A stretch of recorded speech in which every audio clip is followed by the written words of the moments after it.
My awakening date, that's interesting. I remember the time, but like I don't remember the exact date. I remember what was going on and what made it occur, but specific date, I gotta think on that one. You're listening to The Parallel Paths, a podcast designed to elevate your mind, body, and spirit so that you can get everything you want out of life. The only question is, are you ready?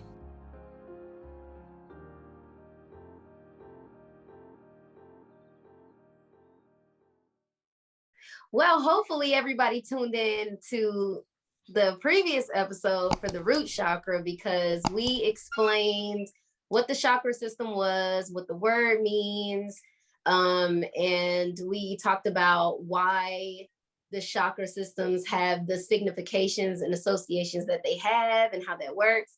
So if you haven't watched it, go back and watch it so that you will know, and then you can come back here and pick up where you left off. So with the sacral chakra in the Hindu system, they call it Swithasthana. I want to say is how you say it. Is that how you say it? I think I was spelled, and I was just going to let you kind of fill it out. Swathisthana. I think it's Swathisthana, but y'all forgive me if I'm wrong. You can say it in the comments section. But listen, basically what it translates to is my sweet abode. And there's a sense of ownership there, my sweet abode. So it has a lot to do with our place of pleasure. It's typically located about 3-finger lengths below the navel. And so for those of you that have any kind of history or knowledge of any like Japanese philosophy or Taekwondo or something like that, you know that 3 fingers below the navel is what they call your hara. So that's the seat of where your chi is held, or your energy. So the sacral chakra has a lot to do with our vitality and the energy that we have. We're going from the root chakra, where there is stability and structure and solidarity, which is more earth element, to feelings, emotion, and movement, which is the water element. So we're literally going from a solid to a liquid. So that can already give you, with all those characteristics that comes with, it can give you an idea of the differences between the root chakra and how it operates versus the sacral chakra and how it operates. So we get to go deep because the rivers are flowing when it comes to the sacral chakra.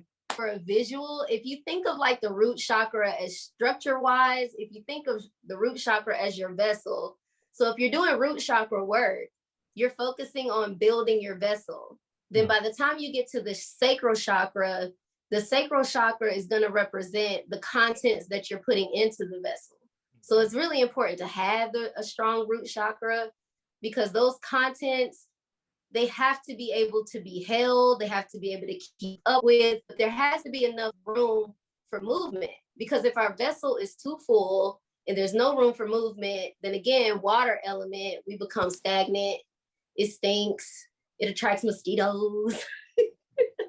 It's important for us to have that movement. And I think too, when we talk sexuality, especially tied to religion, there's a lot of shame and guilt that can also be associated with the sacral chakra.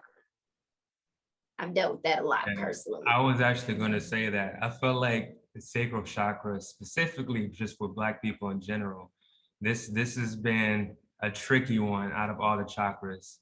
And if it's one of those where, you know, you have yours activated, you might have to actually focus on it 2 or 3 times out of the day to keep it that way. Mm-hmm. So, real talk. Yeah, so especially for people who are earthly dominant like myself, I know that, you know, sometimes I can rely more on just having a linear thought versus a spiral thought or a full circle thought. Blair, what's your thoughts on sacral chakra? Well, when you talked about it being like a water element, for me, I'm always thinking about Bruce Lee, Be Water, and talking about just like being flexible and able to pretty much mold yourself to any environment. Me being a Virgo, mutable earth sign, movement is key for me. So like what you said, just moving, like staying flexible.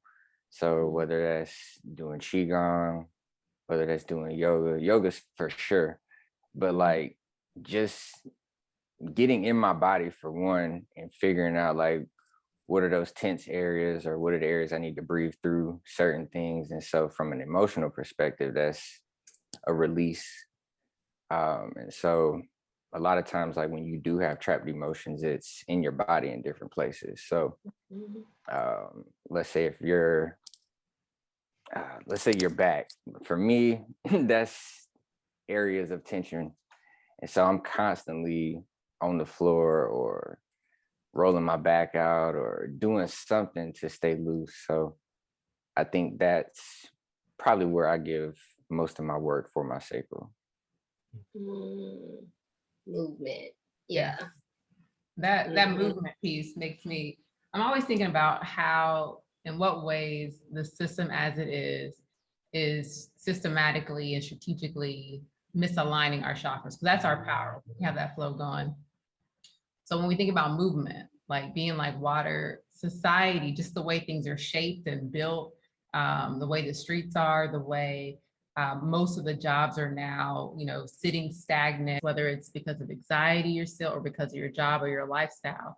So we're not able to flow, and we don't have that energetic flow that is good for our physical health, as well as that kind of churning energy that kind of gives us that feeling of like enlightenment and creativity. So. Yeah. And that was one thing I was going to say too, like as much as I'm moving, I think for me, I have to stay active. So like this is also, so you're creative in your sexual chakra. So instead of me constantly thinking about something sexual, I'm like, all right, I need to transmute that energy into something creative. So that's when I'll go on my, just let's say content rabbit holes, and like I'll either be researching something or I'll be creating something for 3 layers. And so just me staying busy and using up that energy, and I think in more productive ways, that also helps. I think too, that's a good point. Let's touch on that for a second. This is probably like an unpopular opinion, but if any of you that are watching has ever like done some research, and you come across the conscious community and they talk a lot about like semen retention and, not having orgasms, or at least not allowing your fluids to flow when you do orgasm. And I just want to say, I think that considering that the hara is the seat of our chi, I do think that if you're expelling too much of that energy, you do stop the kundalini energy from rising in order to get to your crown chakra. So there is that. But I also think that you have to know yourself and what's best for you. So if you are one of those people that can exchange the pleasure of sex for something else, you get pleasure through knowledge, or you get pleasure moving your body, doing other things that doesn't require you to orgasm, then great. But for those of you that do enjoy sex, I think because a part of the sacral chakra demon, I like to call it, is guilt and shame. So if you like sex, that's okay too. I just think that, as with most things, maybe moderation, so that you can allow that energy to go up, that kundalini energy to rise, and you can have some of these really enlightened moments. But I think to unjustly deny yourself will begin to unconsciously cause issues in other areas, because you're kind of pushing it away as if you don't want it, and then now it's kind of becoming a shadow thing, because you're trying to force something that either is not of interest to you right now, that particular lifestyle, or maybe you're just not there yet. So I would say, for people that do feel shame around feeling like they're not able to do the semen retention or something like that, I think you should question too why you're doing it. Is it because it's popular and that's what the conscious community says that all men should be doing, or is it that the pleasure that you get doesn't just have to come from sex? And I think that's something important, because I feel like there could be a little bit of shame and guilt, especially for men, because it's not talked about as much on the female side in the conscious community, but it definitely is for men. And I'm curious for you guys, like, how do you deal with that? Do you agree? Should it just be the semen retention, or what happens? Should men be orgasming? If not, is that bad? I I'm would gonna let say, Marquis start. yeah. So there's a few parts of this. The first part is just the acknowledgement of it. So acknowledging, well, what are you feeling first? So are you feeling lustful? Are you feeling creative? Are you feeling, whatever case may be, anything that you want to do to express yourself? So once you acknowledge that and then you identify it, you also need to say, well, what brought me to that feeling? If you are, let's just say you're ejaculating, randomly all the time, it's that awareness to know that this is a hindrance from finding out and analyzing and identifying why you feel these ways. I know for us as children, we probably looked at something like, I don't know, like a cookie or some candy or something like that. And then without a thought, we're rushing to it. And if we can't obtain it, we're creating manipulations to tell people in our minds, like, oh, I'm so hungry and all these other stuff to kind of get other people to give us candy. So we'll do all this work to kind of just get to the basic floor level of sexuality. We just want a taste of that versus holding off on that. And then what Blair said, transferring that energy to something else.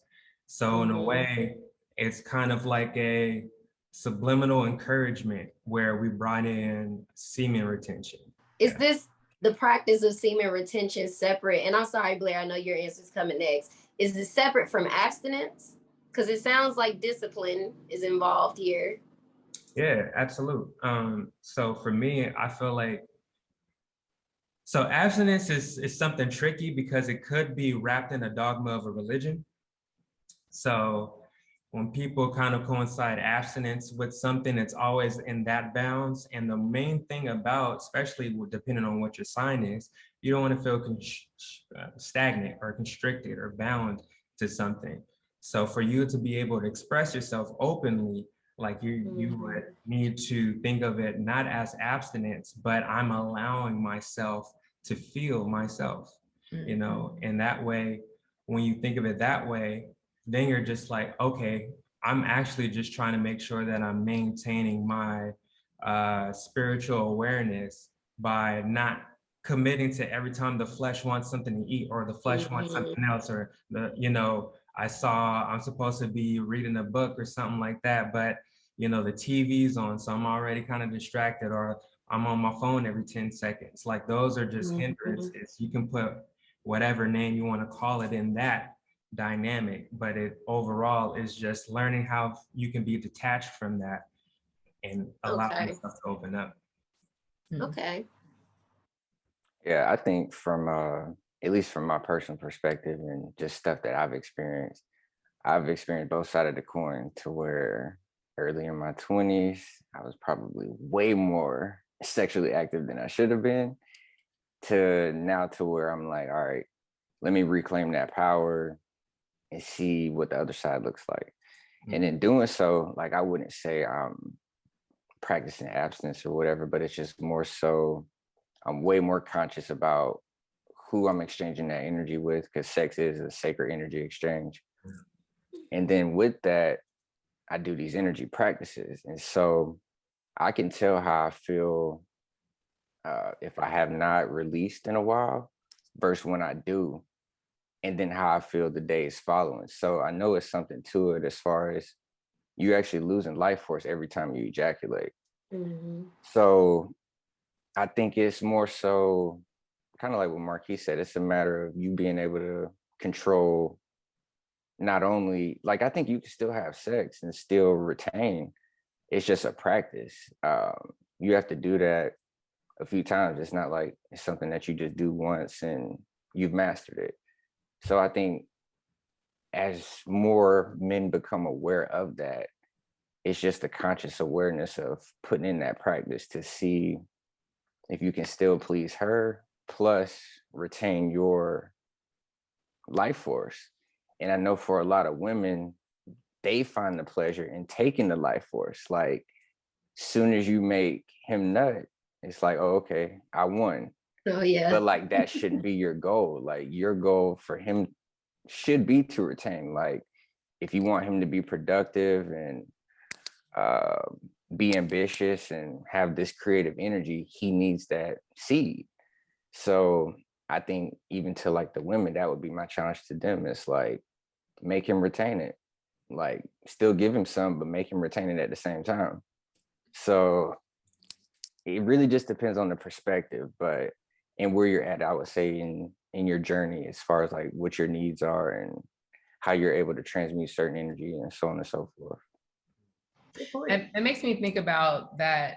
I feel like there's a transition when people kind of step into the spiritual phase and they learn about like more the power of their sacral energy, and they start to see sex in a different way. Like you said, that sacred energy exchange. Do you all feel like there tends to be like a hyper correction for that, where some people are completely abstinent from anybody, and then some people are overutilizing that sacral energy once they realize that there is something powerful to this sacral, sensual energy? I think it could be probably a little bit of both. Because I was gonna say, like, when we talked about in the last episode about how, if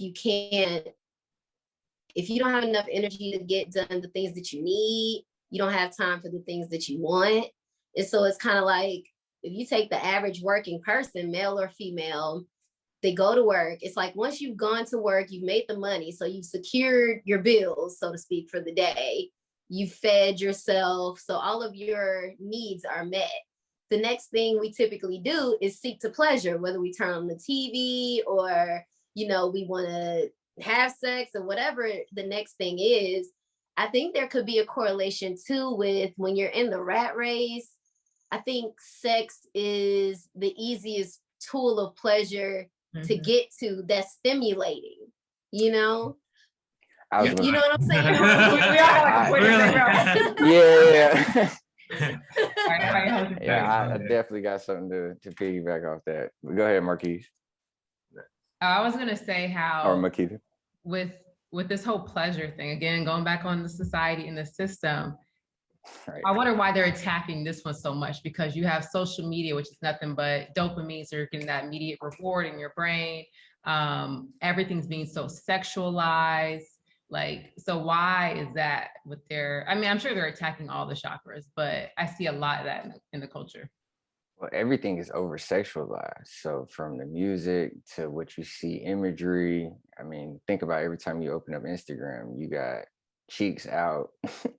Everything is over sexualized. Even in the early 2000s when we were in high school and stuff, everything was about skeeting all over the place. So again, you losing that life force, Wow. You're losing your creativity, you're losing that power for just connecting deeper on a level of even achieving prosperity and some of these things that we aspire to do.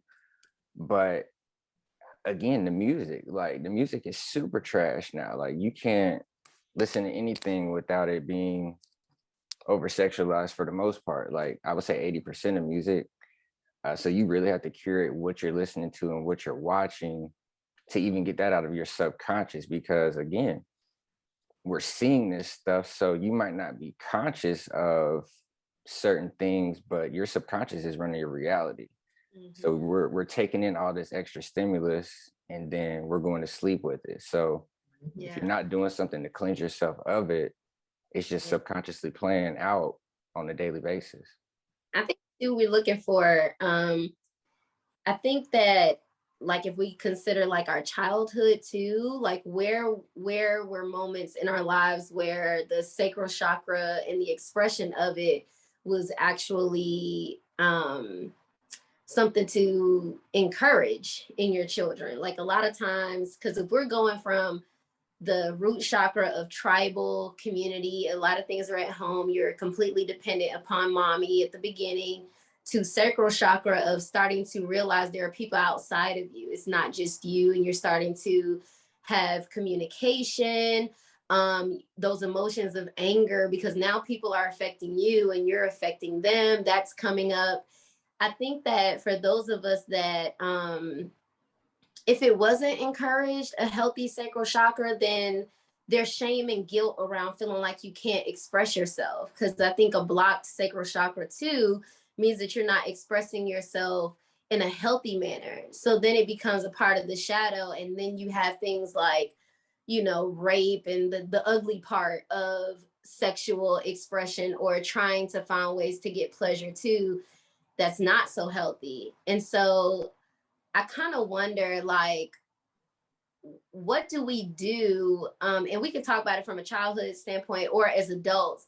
What do we do to promote a healthy not sexual, but a healthy sacral chakra that has to do with pleasure altogether and movement altogether? What do we do that is not just sex? That's the easiest one I think that can come to mind, but sex and creativity, so to speak. But I think if we're focusing on what is our intention behind seeking the pleasure, which goes back to the whole semen retention thing, what is it that you're trying to do? Because it's like, hey, if you come home and you want to have sex with your significant other, and it could, that orgasm could bring you to an enlightened state, and then the rest of the week you might be coming up with ideas, you may have done all kinds of things. So, but what are things that we can do that's going to support a healthy sacral chakra? So look, I'm not telling nobody not to nut, but like, I think like for real, it gets super deep, because I think men really got to learn more about their bodies. But like, as you retain, it's almost like you filling up a gas tank. So I think per chakra, me and Marcus were just talking about this. One of my homies, I want to say it's like 2.5 years or something like that. After you've retained that much, if you were to let off a little bit here and there, you're not gonna feel a difference. Like, it's like your gas tank is coming down. But like, if you're somebody who's been having sex every day for years or just busting nuts constantly, you're at zero. So every time you nut, you're probably going to sleep. If you're going to sleep after nutting, you probably don't need to be following what Jerica talking about. Yeah. But like, if you saved up some of that chi, some of that energy, then yeah, you can play around a little bit. And if you bust one here and there, you probably not gonna go to sleep right away, or you don't feel like your whole life has been drained from you. So figure out what works for you.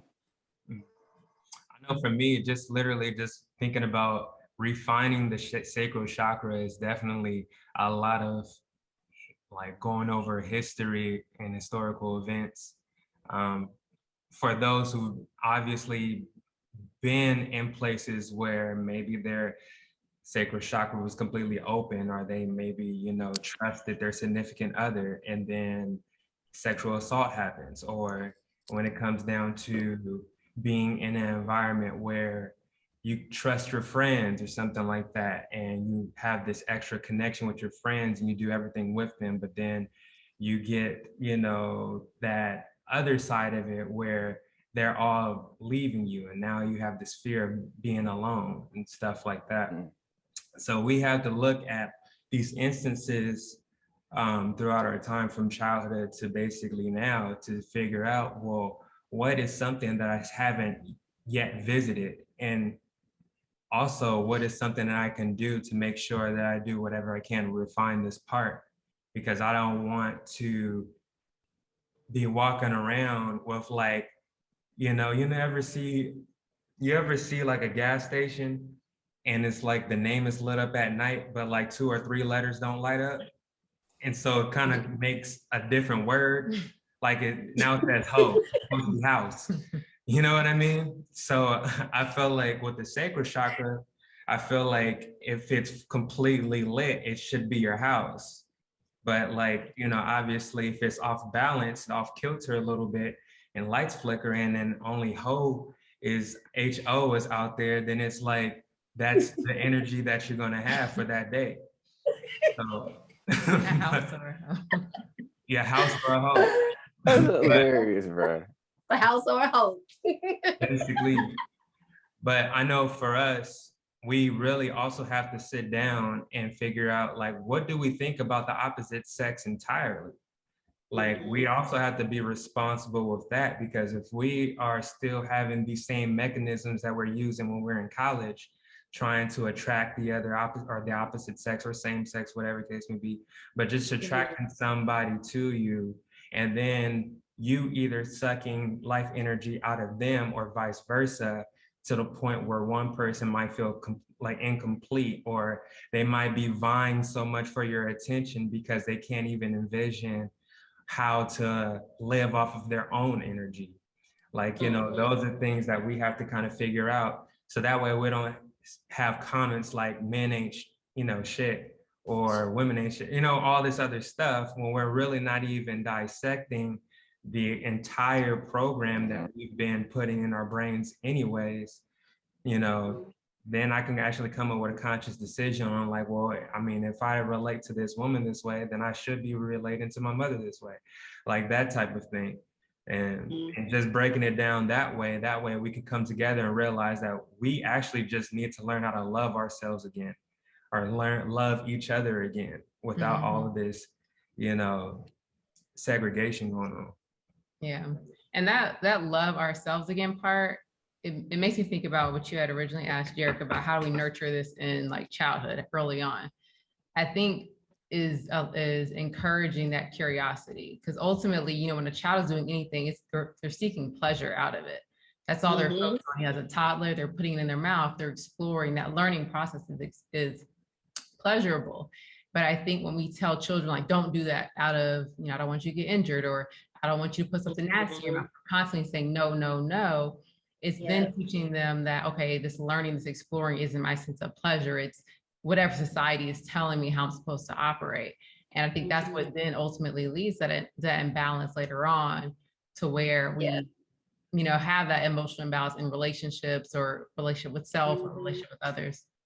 And like saying things like boys don't cry, and we're not encouraging them to actually express their emotions. And so, and then of course they only get older to get into society, and it's almost like society, at least the current patriarchal system, really encourages you to, it's like you're better the more that you can withhold or deny your pleasures. You know, you can get a gold medal for that. Like, okay, so I can just cuss you out and you just sit there and take it and don't do anything back. Bravo, good for you. But it's like, not really, because you're sitting there and you're taking abuse, you know, in some ways. And then we become more senseless instead of sensible. You know what I'm saying? And then it's like, do we have a healthy acknowledgement of our emotions and our boundaries? Because if we don't, of course, with this being related to the water element, boundaries is a huge thing. So if a person has been taken advantage of, and I'm sorry, I said the R word earlier. I don't know if they're gonna ding us for that, YouTube anyway. But if you've been sexually assaulted or molested or something like that, you know, your sense of boundaries can be confusing and conflicting. And I think that's a huge sacral chakra thing, because too, if your body has responded to an act like that, but mentally you don't like it, there's even more confusion, because your body is doing what the body does, which is to respond. But your mind is like, this is without my permission, or, you know, this wasn't an act that I wanted. And so I think that brings up the whole shadow work thing again. And I think that we can too try to look for indicators to tell us where we may need some healing, some sacral chakra healing, different ways to self-soothe in a healthy way. And I think some indicators could be like, I've heard that bedwetting is a huge thing for people that may have sacral chakra issues or may have been violated sexually in some kind of way. Rocking a lot, people that, you know, because again, it's another unconscious way that your body is trying to self-soothe, or even overly masturbating. We talked about the vital energy. You overly masturbate because you're really desiring touch. You want to have that from another person. And it could be, you know, especially if you're over masturbating, it may not even have anything to do with your adult life. It could be that you had a mom that was emotionally distant and you didn't get hugs and kisses as a child. And so then you grow up and now you're overly stimulating yourself, trying to make up for what you lacked then.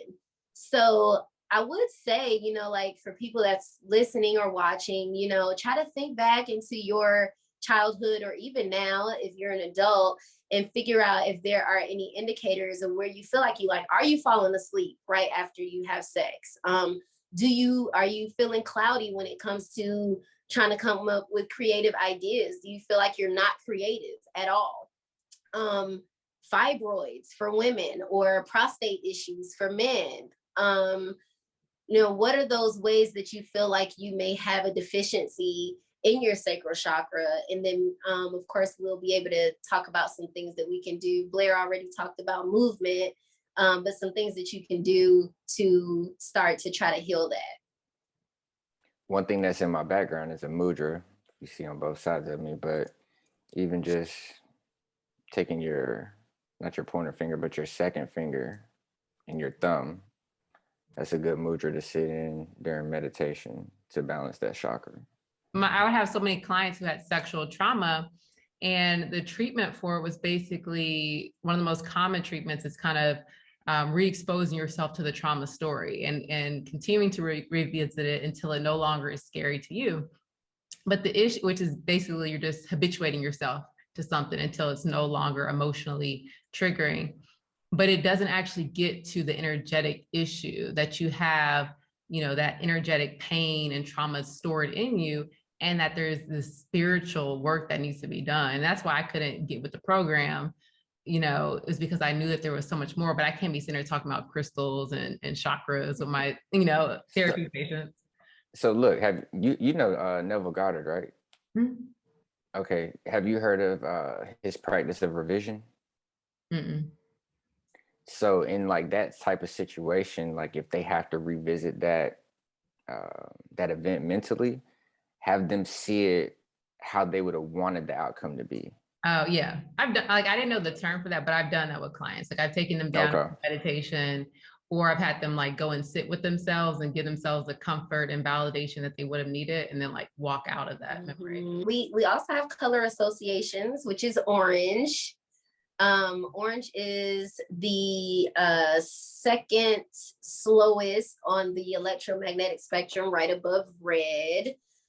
So of course you can always eat some orange foods. What's some orange foods? Sweet potatoes. Sweet potatoes. Yeah, melons. Yeah. Grapefruit. Carrots. There we go. Vitamin D is good, especially natural sunlight can pretty much uplift any mood. If you're in a mood, step out into the sunlight, give yourself like 15 minutes, and you're gonna gradually see an improvement in your attitude. But I know we got into some really deep topics, so I do just want to put a caveat out there and say, if you think you need therapy, please make sure that you seek out some professional help, because it can be very scary to revisit, especially any sexually related traumas by yourself without anybody that's there to hold space for you. So please, if you think you need it, please go ahead and seek it, and don't try to get into some of the scary, darker places of the psyche alone, and nobody is there to support you. Oh, I have crystal recommendations too. Mm-hmm. The main ones, I don't know if they're going to show with the background. Oh, there they are. Okay, so orange calcite is one. Now these three that I'm about to show are all good for vitality. Carnelian is very good, and fire agate. So these are all really nice for, and then I have tiger's eye on my ring, which is a good one too. And those are good just to bring the zest back. Like you said, zest when you mentioned juicing. So doing things is going to bring that vitality that's going to fill up your hara space back up again. And those crystals are definitely going to help to do that, to give you a sense of will, which I think is important too. If your energy is zapped and your chi is zapped, then you'll be lacking the will and the endurance and the ambition to want to actually do anything or create anything. So those crystals will help with that. And then for the shadow work, this is hypersteam, which is a really lovely crystal. It's supposed to help you to gently transition into some of the harsher, little darker topics. From my end, other recommendations, dancing, singing, moving your body, yoga. I think we already mentioned some of those. Herbs like cinnamon. Did we already talk about herbs? No. Oh, there's cinnamon. What other herbs are there? Cinnamon, cayenne pepper. Ginger. Yeah. Ginger's good. Turmeric. Turmeric for sure. Oh yeah. Yeah. For Definitely. sure. There are multiple ways for us to be able to tap into that energy. What's the chant? Bomb? Is that the chakra? Yeah. Bomb. Yeah, so chanting that bomb sound, not like that.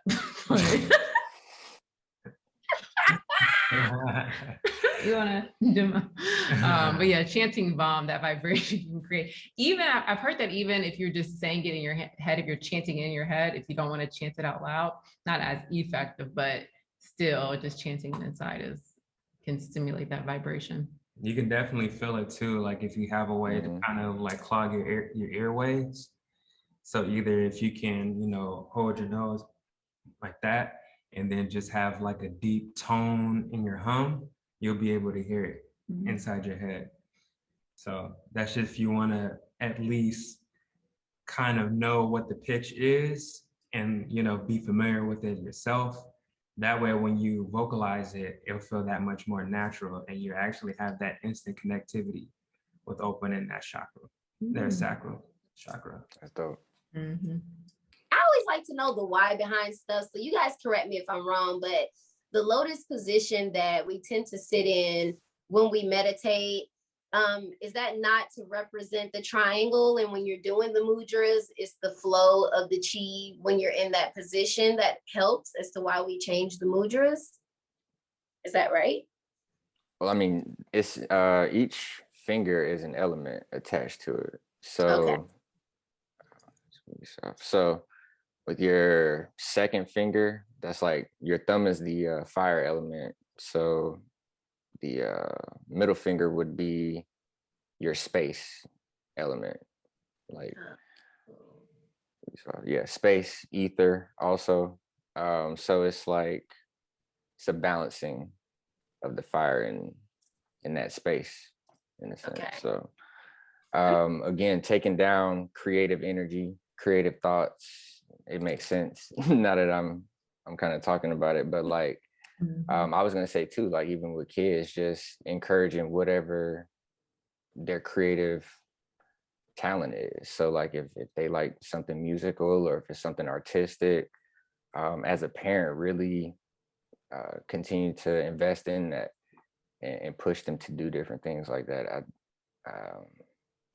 I'm Uncle B, so like I'll see a lot of my little ones and the different things that they're gravitating towards, and so I'm always pushing their parents to continue to like pay attention to those things that stand out. And I can just speak from personal experience. That's one thing I wish I would have done when I was younger, is just stay more in like art classes. And I did that up until high school, where they made me pick between art and sports. And at that time, it was a no-brainer for the sports piece. But fast forwarding to now and then being able to look back, I definitely wish I would have continued to foster that artistic piece that I had going. Yeah, we didn't really talk about the womb.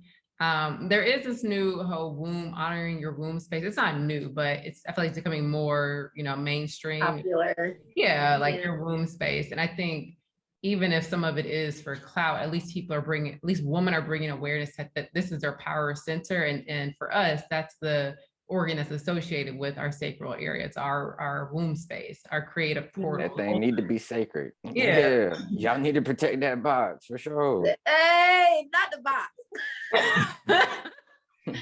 Whatever you want to call it. The house. The temple. Put the lid on the box. Yeah, whatever. The yoni, whatever. But it is, I'm glad that there is this movement, more of a movement per se. But then we also have this whole goddess movement that I feel like is kind of counterproductive, because I feel like a lot of women are becoming overly sexualized by that, by, you know, Megan Thee Stallion and Cardi B's, who are giving this like empowered kind of female vibe, but it's really about like using your yoni to get money and materialistic things. So I think there's these both sides of this movement. But I think it is important, given how many women, the statistic for sexual assault among women is ridiculous. It's crazy. And I don't want to perpetuate that number, but it's ridiculous how many women have experienced sexual assault. So I think this is something that all of us women need to work on, whether it's shame that was programmed into us about our yoni because of religion or because we've experienced some type of sexual assault. For women, at least for me, the things that I do is to get back to including my needs and my pleasures. So with the meaning of Swadhisthana, I hope I'm saying that right, or the sacral chakra, the meaning my sweet abode, we have a right to pay attention to our pleasures without shame and without guilt. And I think it just goes back to your intention. It's like, what's the use of saving a whole bunch of money just to say you saved it if there's no plan or intention of what you're going to do with it? So if what's the good of filling up your heart with all this vitality and all this energy, and then what? You gotta express it and find something to do with it at the end of the day. And I think for me, I'm starting to get back to the things that do make me happy. It could be reading a book. And I think, like I said, once you do find what your pleasures are, then sex doesn't have to always be your go-to because it's the quickest and it's the easiest. You'll have the more creative ways, like doing a puzzle, creating your own t-shirts, you're creating content, you know, it's all of that. So I think for women, I think we're coming around, but I think you're going to see it be, I won't say worse before it gets better, but I think you're going to see it be over the top and overflowing before it'll begin to even out. And I think it's just because of the oppression of our expression of our own sexuality and us realizing that our tits aren't just for our kids and our box isn't just for our spouses or our partners. You know, we have some kind of a part that we want to play and just trying to take that back. And that's okay too. Mm-hmm. Yeah, so it sounds like both sides of the coin just need healing. At the end of the day, it looks like we need to go back to our roots, see what our ancestors were doing, because this current system and this westernized way of thinking and acting is not it. And we know it's not it just by how anxious and depressed and addicted and, you know, chaotic everything is, unhealthy. So it's oh my gosh, I'm so glad you brought up addictions. That's definitely a darker side of, like, if you don't receive your pleasure in a way that's in the light, you're going to find it somewhere. It's gonna manifest in some kind of way. And you're right, like addictions can be a huge thing of that because you're trying to seek pleasure, whether it's addicted to porn, alcohol, video games. You're constantly seeking until you know you're lacking in somewhere, which that's another indicator for you guys. What are you addicted to? Is there anything that you're addicted to? I don't know. I was thinking about the Kanye West song. What's your addiction? Isn't that, anyways? But yeah, I mean, I feel like just in that timeline, I felt like I had my own stance with all of the above, just because I was seeking a certain sensation or a certain familiarity with like how I feel, and everyone wants to feel good, you know, as much as possible. Mm-hmm. So I think it just, again, before we started recording and how we were talking about the time that we knew, like the time of our awakening, it was really because we understood the importance of our sacral chakra and all our other chakras, and we felt them in real time for probably the first time. And within that aspect, I know like my sacral chakra probably flares up every day because I'm thinking of new ways I can exercise. I'm learning a completely new Tai Chi stance. So I'm trying to practice, master that. I mean, I find things creative to do. I sawed a coffee table in half, basically, just because I wanted to make it into something else. So I borrowed the neighbor's handsaw and started doing that. But it's like ultimately, like I find ways to kind of express myself in a multitude of ways. So that way I don't feel that addiction, because I feel like that addiction is for you subconsciously saying that without this, I'm incomplete, or there's a necessity attached to it. And I don't want to have, I don't know if this is a masculine thing or not, but I don't want to have any type of, attachments that's going to potentially be a hindrance to my growth or to my mission. And that's why I feel like within that, once you realize and you ask yourself, what is your addiction? It could be something as small as, okay, when I go to the gas station, I might give me some chips or something like that. But, because I'm working 12, 14 hours a day, so you're trying to like rationalize that in your head. And now, I deserve it. exactly. Now you got like an extra 4 pounds on you at the end of the week, and you're trying to figure out how that happened.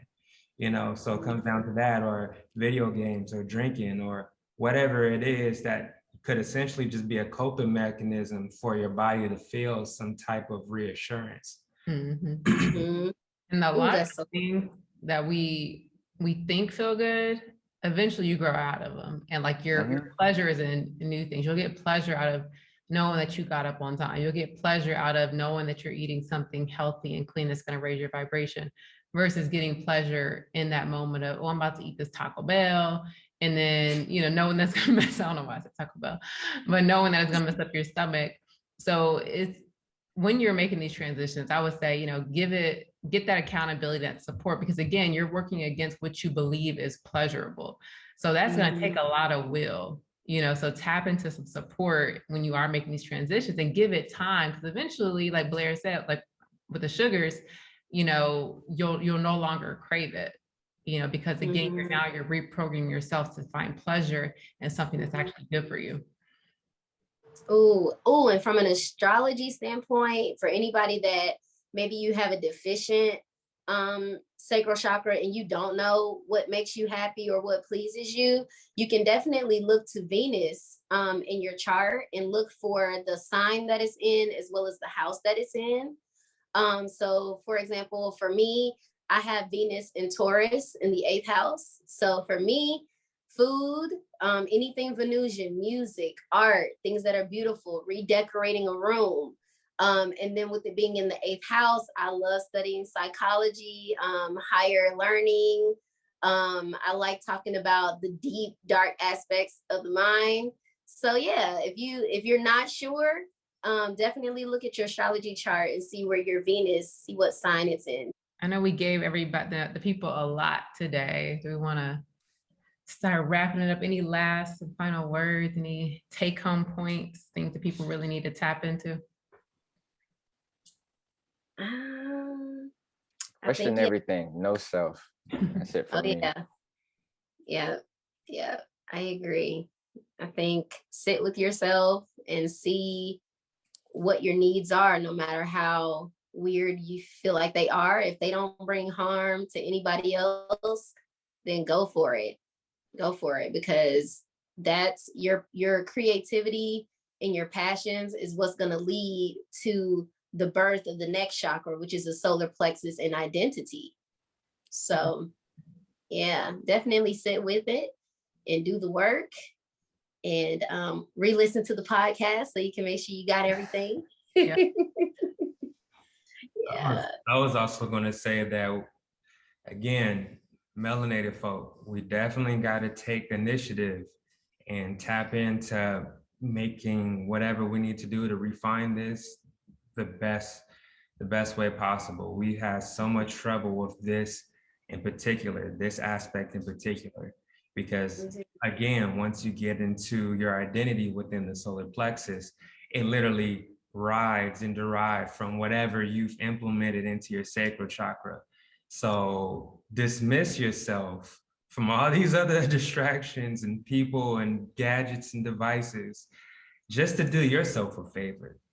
Yeah. And literally just tap into what makes you feel good. So that way, in the absence of everything else, you don't feel lost. And I would just say, process the traumas, right? Let the energy flow, keep moving, keep dancing, keep having fun, be that attractive, energetic force. Realize you are a creator. And that's what you're here to do. You're doing it all the time. Just make sure you're creating what you want to create. Be your house. Be your house. Thanks.